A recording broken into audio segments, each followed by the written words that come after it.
Unusual way to start a shoot day. This is an unusual shoot day. Ross Neville is about to shoot Llechweddygarth, probably the most challenging shoot in the UK. Is this how you start every day? There's only one way to start any shooting day, and that's with a 5-mile run. Why is it? I'm sure you're spending the whole day exercising, surely. Gets this going, and I'm ready for action. Let's leave the mean streets of Oswestry, where Ross is staying, and drive over the border into Wales, where the landscape transports you to New Zealand. But these hills are pure Welsh, and perhaps as perfect a place for a pheasant shoot as anywhere in the country. Oh yes. Famous Gris. What famous grouse is to whiskey, the Gris Mountain drive is to pheasants. Plenty of it makes you happy.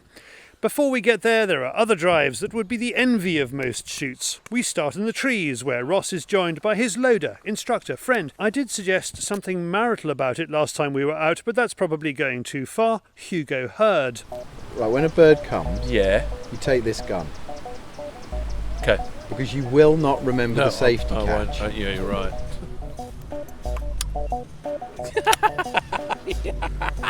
You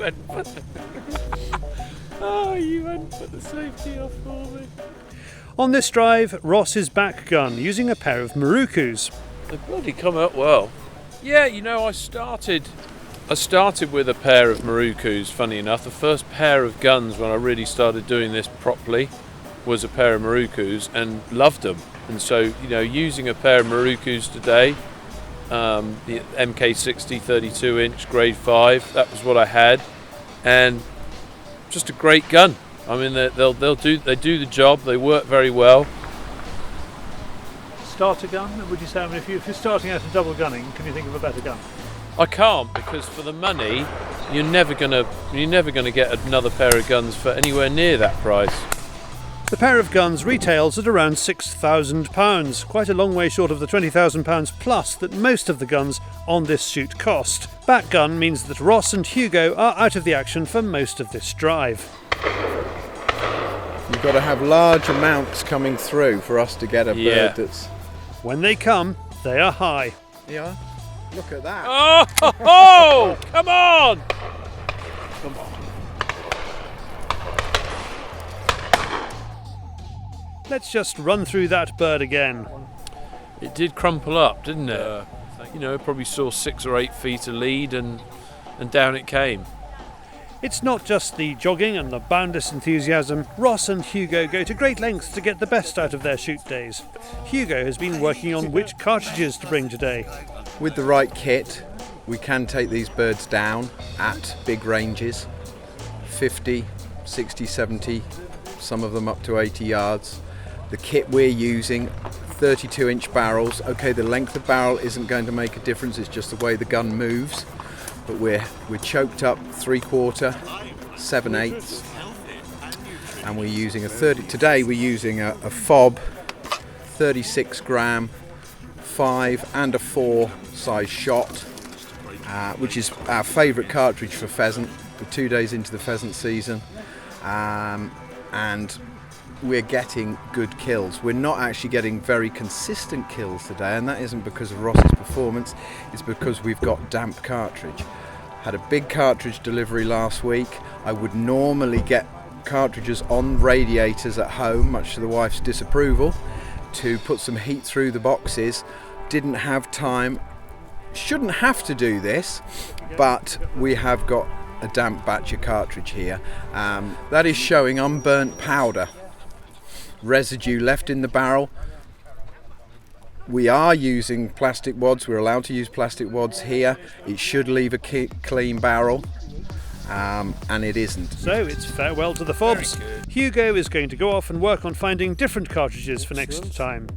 A day like today runs well thanks to the hard work of keepers, beaters, staff in the hotels where the guns stay, pickers up, cooks and waitresses at the lunch, and one of the giants of British pheasant shooting, Robert Jones. It's all about high birds. Wales is well known for high pheasants. We started my business 30 odd years ago with Long Mountain, and at that time in the late 80s, Long Mountain was one of the best shoots. But as time moves on, guns get better, birds get better. And now we have the stable of 3 gun shoots, Long Mountain, 3 Valleys and Llechweddygarth. Well, a local businessman approached me to come and help develop Llechweddygarth. In those years prior to us coming here, the shoot was run by the family that owned the estate at that time, Mr. and Mrs. George Stott. We took it over. It took 2 or 3 years to work it all out, and probably in the last 3 or 4 years it's really shown it's up to its true merit, and now it goes from year to year. It is very difficult to judge shoots for their merit. What we really wanted to do, we still have 3 valleys which we created 19 years ago, and that very quickly became a very well-known shoot. Hence why we were asked to call and come in and do something with Llechweddygarth.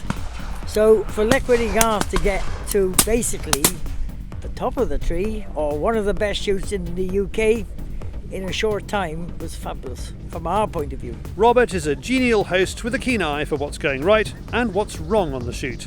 He's popular with guns, compliments them when they're shooting straight, and knows not to step in a poodle. This is actually Monty, Count to Monte Cristo. He is the best dog I've ever had for picking up birds. What kind of birds would those be? Well, predominantly in Hyde Park.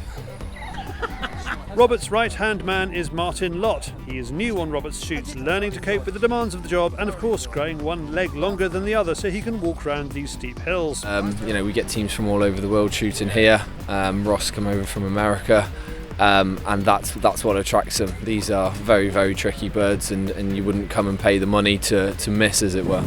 Back to the shooting, and Ross is where he wants to be. So this is my favourite drive, Gris Mountain. I've been coming here now for 4 years, and every time it's utterly epic, and it's just Gris Mountain is my dream. It's just because they're monster after monster after monster. With here at Gris Mountain, solid for half an hour, consistent birds over and over again at 70 plus yards, and there's not many places that you can do that, and Gris Mountain is probably one of the only places. Also Tommy's at Brigands. Excellent keepering makes this perhaps the world's top drive. I mean, lots could go wrong. I mean, if you had a dusting of snow up there, it must drive them down. Yes, but we've got good cover crop at the top of the mountain, and they drive them out of there. Snow can even help because we feed them in the right places and it keeps them where we need them to be. Well, different ways of either out of woodland, natural cover, or creating our own natural cover by growing conifers, leylandis. We put those in about 5-6 years ago at Gris Mountain. We created that drive. It was never a drive before, and it's just a dream piece of ground. It's not just that one pellet fluke. If you have the right gun and the right cartridges, you can consistently hit them between 60 and 90 yards. Maybe not consistently in 90, but certainly at that sort of 70 to 80 mark, you can. Oh! Woo-hoo-hoo! Come on! For more about the Maruku pair, visit Browning.eu. I'll remember to put the safety catch on. And to go shooting at Llechweddygarth or on one of Robert's other shoots, visit longmountain.co.uk. In a couple of weeks' time, we will show how Ross gets on at that other great Welsh shoot, Brigands. He will be using the Marukus again, this time with a butt pad, which is bound to cause amusement for Ross's 7-year-old son Winston, for whom he records this message. And Winston, that is a butt pad. Nothing to do with the bottom.